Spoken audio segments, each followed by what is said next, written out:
Welcome to Dark Sorcery. I'm Alfredo Martinez, and I have with me once again Lucy Vaughn. Lucy, it's good to have you on again.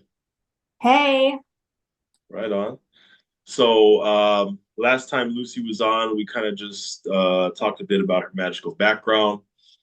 Um, but today, what we're going to be doing is studying the Satanic Bible, and Lucy has her copy as well. And for those watching, yep, there it is. And for those watching, you might have seen me do a video like this, right? Did a study video with Keon Hughes. We went ahead and discussed certain parts of the Satanic Bible, but the parts that we did not cover in this book, Lucy and I are going to cover that way. It's different material. So before we get into this book, um, Lucy, go ahead and tell me what this book has meant to you and how it's helped you. Um, this book right here, um, I feel like it's something that, like, when I was really trying to figure out my place in the world and like the cards that have been dealt to me in my life as far as like entering like into the adult entertainment industry and all that stuff, like um this helped me like because and being in that line of work, like I seen like how the world really works, like there's a facade of like this is how it is, hunky Right. dory, and then like the real human carnal nature of people and like relationships, all that stuff. So when I started reading this book, I was like, wow, like this is it to a T, it's not trying to like chastise people for being human, but it embraces like what like the human nature, and to me, like that's something that really stood out to me. And I felt like Anton really hit on some valid points. Like there was about embracing like just being human and the joys in life, and Mhm. and how it's healthy. I mean, it's funny because like I remember like reading this book and then at the same time like looking at my life and what was going on at that time, like um I'm thinking like I'm living this life. It's a healthy, full life. I feel at peace with myself and who I am in the world. But Mhm. yeah, I have so much conflict from what religion says I should be, what other people say I should be, like from the ingrained belief systems of centuries. But Mhm. yeah, like this just embraced it and like made it like not feel so alone. Like there's other people that understand and get it and have like a similar mindset and have had a similar view of the world. Yeah, I mean it's had an impact on my life more so my the beginning of my spiritual walk when I broke away from Christian church. I mean, one thing that people have to understand about this book is that you got to look at it in context because back in the day, years ago when it was released, um, it was a big deal to go around saying, "Oh, well, I'm satanic" or that type of stuff. It used to shock a lot of people. Nowadays, you could say that, and it's not such, it's common to be for someone to say, "Well, I'm Satanist," or or to Mm-hmm. hell with Christianity. That's very common now.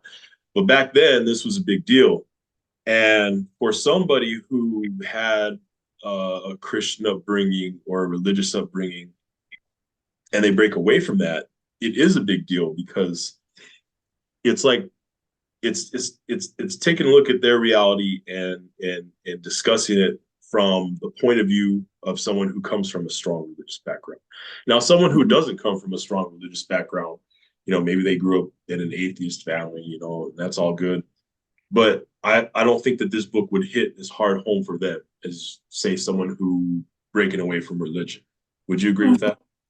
Yeah, no, most definitely. And to touch on what you said, like I think people that have come from a very religious background have experienced like what I like to call a lot of religious abuse Yeah, through yeah. that, It's being chastised for being human, being chastised for maybe, and I find most people that are like into that find some type of comfort in the Satanic Bible, like they're different than most people in society, they're like the square peg in the round hole, like, and that I feel like that could be like a traumatic in a way, but I feel like the like getting introduced to Magick and that world of fantasy, like that really opens up a broader thing to like really like begin to heal those traumas. yeah. This And is it's this is for funny. people. Go ahead. And it's funny because like now even today in science, they're backing up what's already been known for centuries in the occult world. Yeah, they're just rediscovering what the occult has been teaching, or mysticism, I should say, has been teaching. But I would say that this, in a sense, is for people who are in transition from religion to finding their own spirituality. Yeah, most definitely. Like I feel like if anybody really like sits down and looks at it, and of course, like we know, like there's deeper things, and sometimes to get it to be a part of different communities, like it's a big layer of secrecy, right? Mm-hmm. So I think Anton did a great a great thing of dropping hints for any seeker who goes and seeks and follows hints. So like they pretty much what I like to say is like began going down the rabbit hole into their own magical journey, because each of us has a different magical journey, you know? Yeah, they do. I mean, definitely a doorway into that. Yeah, a lot of us may come from a similar religious background, but we all find our own individual way. Mm-hmm. So yeah, let's go ahead and get started on this. So go ahead and turn to page 64. And we're going to start on the chapter called Love and Hate. And okay, so page 64, Love and Hate. I'm going to read the first paragraph. Satanism represents kindness to those who deserve it instead of love wasted on ingrates. You cannot love everyone. It is ridiculous to think you can. If you love everyone and everything, you lose if you love everyone and everything, you lose your natural powers of selection and wind up being a pretty poor judge of character and quality. If anything is used too freely, it loses its true meaning. Therefore, the Satanist believes you should love strongly and completely those who deserve your love, but never turn the other cheek to your enemy. And I really like what he said there when he says that if you love everyone and everything, you lose your natural powers of selection and wind up being a pretty poor judge of character and quality. For someone who just has nothing but love and positivity and doesn't take the time to look at things, from an objective point of view and kind of feel that friction, you do have a poor judge you do misjudge people. Would you agree with that? Yeah, no, I definitely agree with that. And the word that comes to mind as you're reading that is it codependent? Or something like that, or like trying to be a people pleaser, trying to please everybody, and in the process of that, you lose yourself, you lose your identity, you lose who you are. And I know, like, I've had my experience in life where, like, that's happened to me, trying to please everybody else and give everybody else what they want. At the end of the day, you can't make nobody happy, because the people that usually are trying to tell you what you should be doing are so miserable themselves, and not only that, but like you have to be able to love yourself and not deprive yourself of self-love, so that way you can actually give love and like be present and there with people that you do truly love, like your family, those relationships that are like priceless, that are not replaceable. Yeah, definitely agree with you there. Yeah, definitely. I mean, it's good to look within, not trying to look at everybody else and saying, well, how can I say, I don't want to say no to this person or that person. I mean, when you look inward, then you begin to find who you truly are. Then you begin to see, okay, this is how I'm going to respond to people based on who I am, not because of who people say I am, or how I was raised to believe, or who the person knocking on the door trying to tell me. I know who I am. Therefore, based on that, this is how I'm going to respond to people. And when you do that, you realize that you get more respect from people. If you're able to tell people no, people will respect you more. And at the end of the day, this is one thing I think about too. At the end of the day, when you go to sleep with yourself, throughout your entire life, people are going to come and go. Things are going to come and go. Situations are going to come and go. But at the end of the night, if you don't know who you are, you're not going to be able to lay your head on that pillow and go to bed peacefully. You won't. But when you know who you are, and you're able to do that shadow work and like figure out like what they say, like unlearn everything you were raised knowing and relearn who you truly are. And usually it's who that little child is at the very beginning of your life, that little innocence. Yeah. Once you get in touch with that, that's when you'll be able to like go to sleep at the end of the night with a peaceful mind, because you lived up to your moral compass, to your standards, to who you truly are, whether it's a creative person or whether it's somebody that's in funky stuff, that people agree about. At least at the end of the day, you can live your life knowing that day was fulfilled by you being who you are. I mean, You know? yeah, and your conscience is clear. It Mm-hmm. doesn't matter, who's coming at you or what friends may have backstabbed you or who's talking about you. It doesn't matter. If you're Mm-hmm. true to yourself, which is what this book teaches, Mm-hmm. you will be, nothing will be able to break And because I like that you picked this chapter. yeah. I also wanted to say, like I think Anton has a good way of coming. He's a man, he has a Mhm. good way of embracing that cold, harsh manliness Yeah. in his words. But that's part of the show, part of the show, the Satanic show. But if you really look into it, like it's the whole underlying theme is learning to love yourself and accept yourself, or even if you're like, because he was very like he owned the name of being a Satanist, so he got a lot of lashback for that, like you were saying, but Mhm.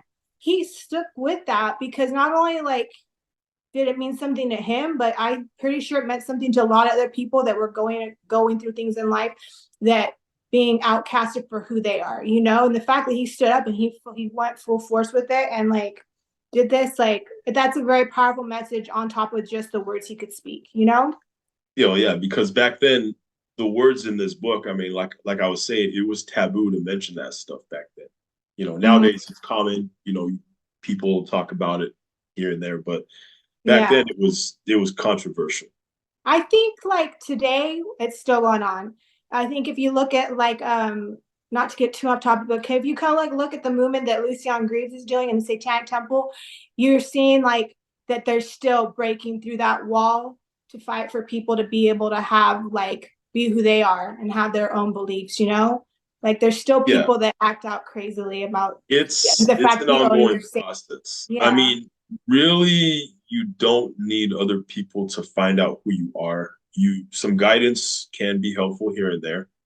I mean, most people just need someone to point them in the right direction. They can figure out themselves. Mm-hmm. But Exactly. it is an ongoing process still. But I mean, some people find being their individual self in other methods through this. Some people find it through this. Mm-hmm. It's just easier if you come from, a religious background or don't know what religion to choose and you're confused about that. It's just easier with this book for a lot of people. Mm-hmm. Yeah, most definitely. Mm-hmm. Now, okay, now going back to what you said, let's go to page 110. And this ties in with what you had said earlier. So it's the theory and practice of satanic magic. Now I'm going to look at the first paragraph, last sentence of the first paragraph. Mm-hmm. It Mm-hmm. says magic is never totally scientifically explainable, but science has always been, at one time or another, considered magic. And I think sometimes what people are scared about when you say magic, they just don't understand it. People are scared of what they don't understand. What do you think? Mm-hmm. Um, I truly believe that. And I think that also in the context, the way it's placed, like you have people, I think like Bob Proctor and Neville Goddard and a few of these really great speakers Yeah. who, if you really listen to their message, they're talking about magic. Mm-hmm. Yeah. But they took it in a more of a layman's term and like a more of a uh they kind of modernized it, but it's if you're a student of magic, Yeah. you know the underlying hint, that they're hinting to the fact that they practice magic as well, but they're encouraging other people to kind of like tap into like that magic within, because like like for a fact, like when you're doing magic, the belief in what you're doing is also that like force, that masculine force that helps it go out into the universe and bring something back. Mm-hmm. So the fact when people can do that even outside, just like you said, everybody has a different journey on how they get in touch with that. So it's funny, but yeah, it's yeah. Well, like I was saying, science, like we're saying about, science and magic, tying Mm-hmm. those people. I mean, those speakers you talk of, sometimes it's just a matter of, well, are you teaching people to set their intent in everything they do and focus? And it does turn into magic when they start talking Mhm. about that. You know, Yeah. when once you get out of the physical realm, you start talking about mentally, Mhm. spiritually, and that type of thing. Yeah. Yeah. What were you gonna say?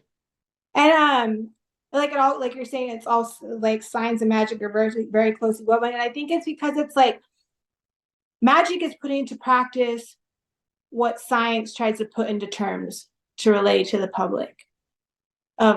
of the unseen. There Hmm. obviously there's unseen forces taking place in science. I think is like the fact we're trying to explain it to modern people. Magic is like just having that faith and the understanding of of experience of knowing what happens. That stuff does happen. You begin to play with energies unseen.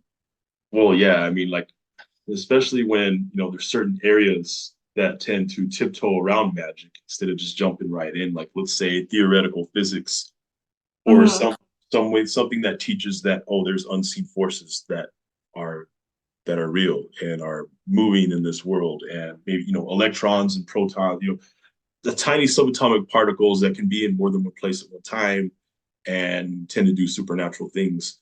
Well, yeah, you're just barely starting to peel that veil back. Mm-hmm. And Um, it's funny, like electricity and all these things, like before, like when people and the creators are making these things or like finding out about these energies, electricity and ultraviolet, when they're finding out about these forces, like they were considered to be witches and doing witchcraft. Now today it's a very common modern part of our society, just like the phone that me and you are speaking on. Like, at one right. point in time, um Steve Jobs got a lot of like flashback because of what he was talking about, like craziness, like witchcraft. And look at today, like that's how we're communicating today. That's what helped us get through COVID. Like there's all these crazy things that It's, today it like seems like witchcraft in a few years, like it's gonna have an explanation. I remember what that makes sense if you look at it in the in the way that there's a comedian that I was listening to. His name's Bill Burr, and he was making fun of Steve Jobs one time, and he's like making fun of Steve Jobs, like telling his team, "I want all my CDs in that phone. Get on it now." And they're like, "What? Like, how is that possible? That seems like magic." You know what I mean? But hey, iPhone, there you go. It's all there. Yeah.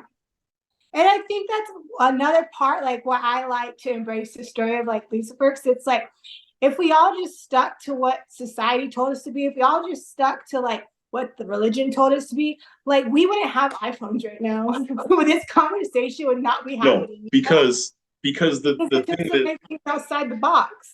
well, it's That because something religion teaches you to, impossible is possible. Oh, sorry, go yeah, ahead. religion teaches you to be a sheep, a carbon copy, and to be submissive. But the thing is, if you're able to look inside and find who you are and just find that spark that gets your creative side going, yeah, of course you're gonna have stuff invented Mhm. left and right. That struggle of finding yourself, finding who you are, really Mhm. brings out your creativity and Yeah, allows you to shine more in the world. yeah.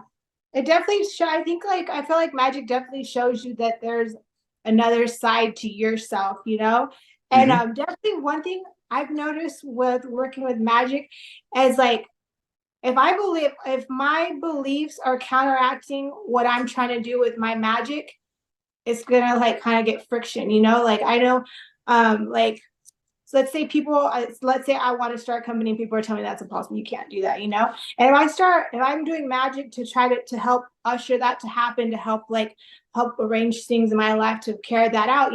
But yeah, I'm listening to all this negative feedback here, and believing it, like that's gonna like kind of block the results from coming in. Does that make sense? It does, But which is then, why it's great to be mentally strong, which is what mhm, magic teaches you to do.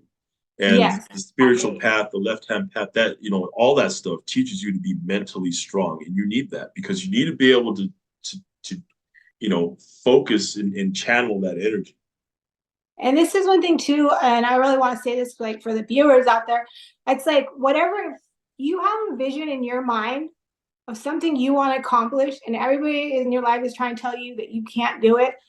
Magic and being able to go into like ritual and see it happening in your mind, like the fact that you already have that vision in your mind means you can carry that out and manifest that in your life, right? And when you're using magic, like that just helps helps manifest it more. But like there's really nothing impossible to be able to achieve, even with like just magic. And I think that's like why I embrace Satanism so much, because like that's such a big factor in magic. Like it really opens you up to like having the craziest, wildest life that you couldn't even like begin to imagine thought was possible. Of course. I often tell people that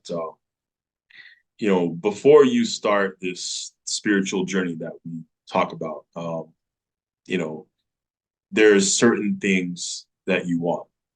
But once you find out who you are spiritually and you're on a spiritual walk, you're gonna see the world differently, and you're gonna want different things. So you don't even know what you really want, basically, if talking to someone who has not gone on the spiritual path, the whole path, the left-hand path, your outlook on the world changes. You don't know. Someone who has not traversed that path yet, I would say you don't even know what you want, because you don't know who are you. So I have a question for you. So like when you first started your magic, your intentions of working with magic, right, to like now, like isn't it funny looking back at like how different your mindset was? Oh, completely. I mean, I think that anybody who was to go back in time and look at themselves before they started, they would all say something like, "You fucking idiot," or "No, laugh at yourself," right? Yeah, of course. We would all do that, It's just when you compare the person you were to who you are, of course it's ridiculous to you. Yeah. But that's what happened.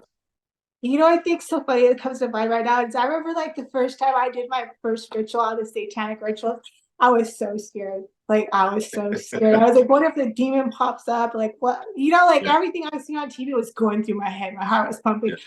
And then like as things started to unfold, I'm like, nothing like that crazy is happening. Like we're okay. It's all right. But then like I started realizing like I'm like the information, like my intelligence, like these different things were coming in, but they coincided with what was going on in life, like in my mind, I could have explanations for things, that fit perfectly with what's going on in life.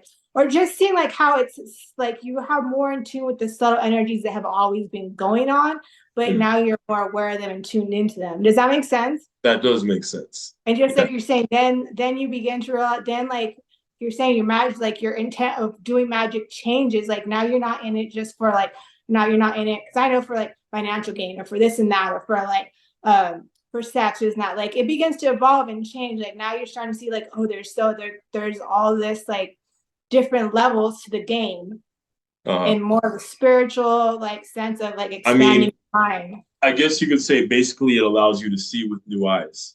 Yeah. Everything. Instead of finding new lands, you see things with new eyes. It's how that evolves. Yeah. So let's go to page 122.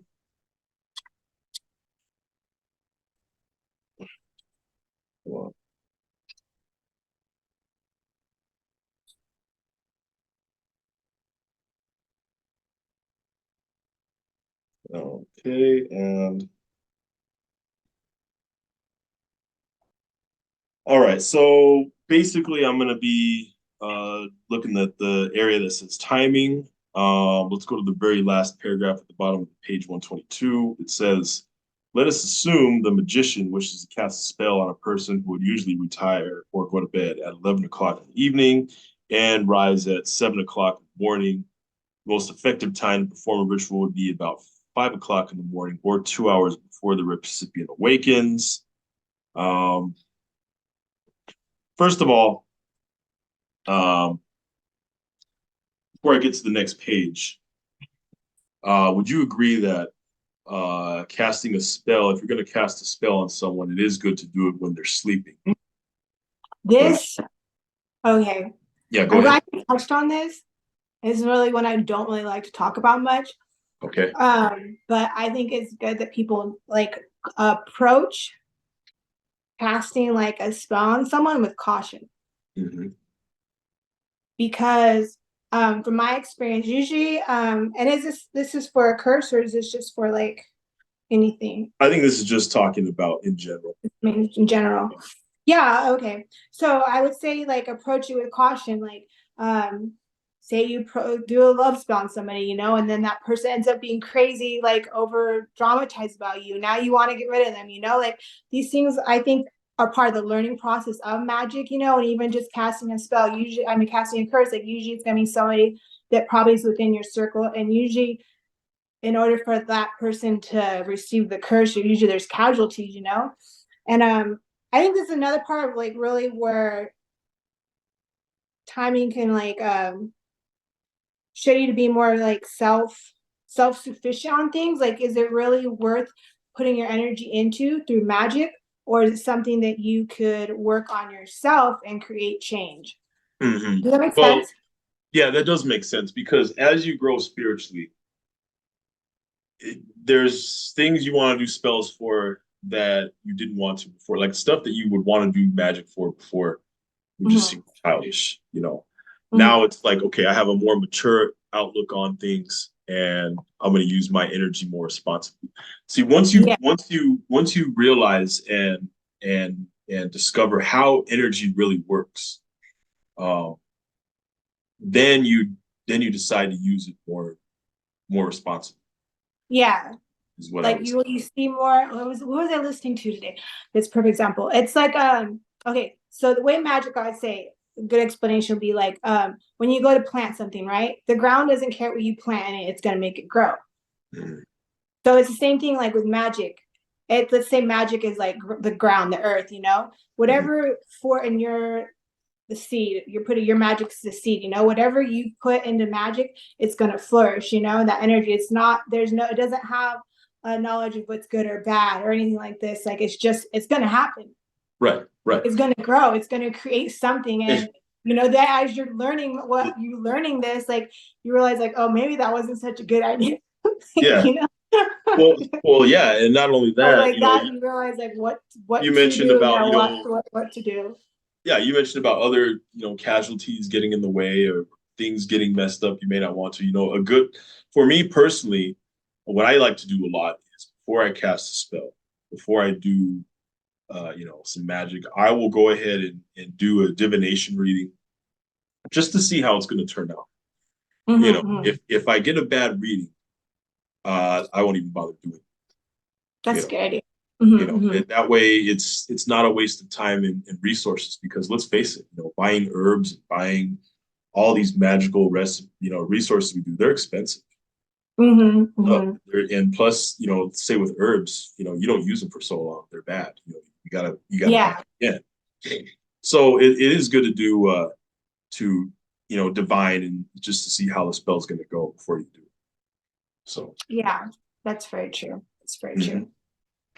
Now let's go to let's go to page 126. And this is in the section that says direction. So page 126, direction, and it's the second paragraph down. So it says, altogether, too many would-be witches and warlocks will perform a ritual and then go about with tremendous anxiety waiting for the first sign of a successful work. For all intent and purpose, they might as well get down on their knees and pray, for their anxiety in waiting for the desired results only nullifies any real chance of success. Furthermore, with this attitude, it is doubtful that enough concentrated energy to perform a proper ceremony could be stored up in the first place, which is true. You have to be patient. Yeah. You can't, like you were saying about, planting a crop, it's going to happen. But you don't want to go like every hour and be like, God, I'm frustrated. It's not working. Or you go every day, just let it do its thing, Let time pass. Yeah. Yeah. It's that's a good point. Uh-huh. Yeah. And also I wanted to mention, I'm just going to read one of the 9 satanic statements. On page 25, Satan represents indulgence instead of abstinence. Abstinence. Now, you had written an essay called Unapologetically Satanic. And I think that first satanic statement ties into what your essay is trying to say. Can you explain how that relates to your essay Unapologetically Satanic? What page are we on again? Oh, 25. It's the 9 satanic statements. So the first one says Satan represents indulgence instead of abstinence.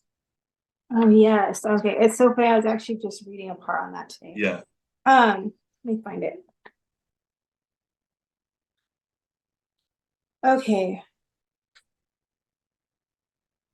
Yeah, page 25. Yeah. Yeah, so that going back to what I wrote, it's basically like not being apologetic for who I am and like just indulging and I think that indulgence gets like the wrong connotation because it's kind of not just meaning mindlessly Yeah. engaging with stuff, like not just going to like, well, I mean, if something like if that's gonna be something you're gonna do for a little bit, like going to sex parties, stuff like that, like doing that for a little bit, but not letting it be something that takes over your life, Right. And causes you to be off balance, and I think even today in science we're learning, if you go work, it's not good for you. It's good to have some indulgence in your life. It's good to have some time to go relax, to go have time with your family, to go do something you like, and that's what I feel. To me, that's what like Satanism means. Because I know for me, like, I like to go, and forget the self-care, and like I think like that self-sacrificing, like even if it was for my own endeavors, like is always going, and so that's what I like about that. Let me see. Actually, I had some things written. Yeah, and I would thought maybe you would have a good explanation for that, especially in your line of work and things like that. Yeah, hold on. I had wrote some notes as I was looking at. Yeah, no problem. So I guess like that would tie back like the thing that I wrote, Unapologetically Satanic, and the big motivation for me behind writing that was the fact that I still like I get a lot of flashback. The fact that that we're on this platform right now, my association with being a satanic witch and like being involved in that belief system and that layer of community, it's not a secret, right? It's not a secret. So right. It's something that I get lashback for. But at the same time, me fully accepting this, like, is part of me, like, really claiming who I am and just having, like, this vibrant, beautiful life, And something I've always, like, felt like I had to have shame over being a part of. And it's like, why am I going to have shame over that when it's like, when I have these beautiful community of people that accept me for who I am and that also are similar interests, we're not going around hurting people, we're not going around like harming anybody, we're not going around pressing our belief systems on anybody. And I always think it's funny that sometimes I'll get people actually like I had my mother-in-law tell me, I went to go visit my daughter and she wouldn't let me visit her, and she was like, well, letting me in my house is like letting the devil in my house, and like that, and she's like, well, we're Christian, and I'm like, you guys don't practice Christianity at all. No, like it's you not. use that card. There's no love in that card. Yeah.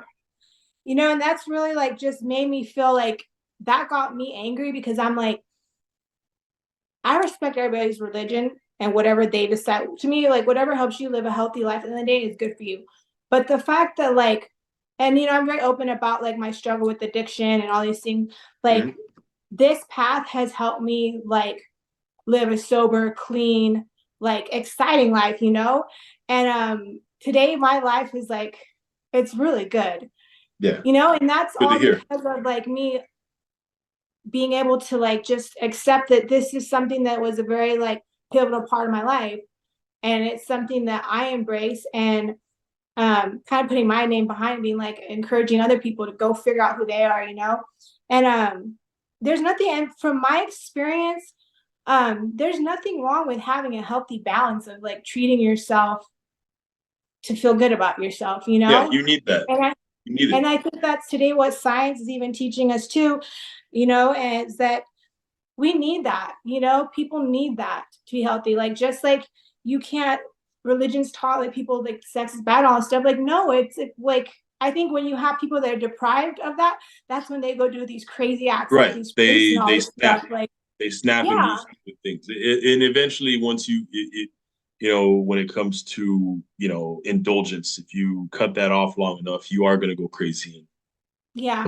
you know, And I really wish that we could have like had the pleasure of meeting Anton and like sitting down with him and really find out what like his deeper reasoning was behind writing a lot of this stuff, because I think definitely. like as like when I was younger reading this and now my perspective being older reading, going through and reading it again, like my perception kind of has shifted and evolved on it.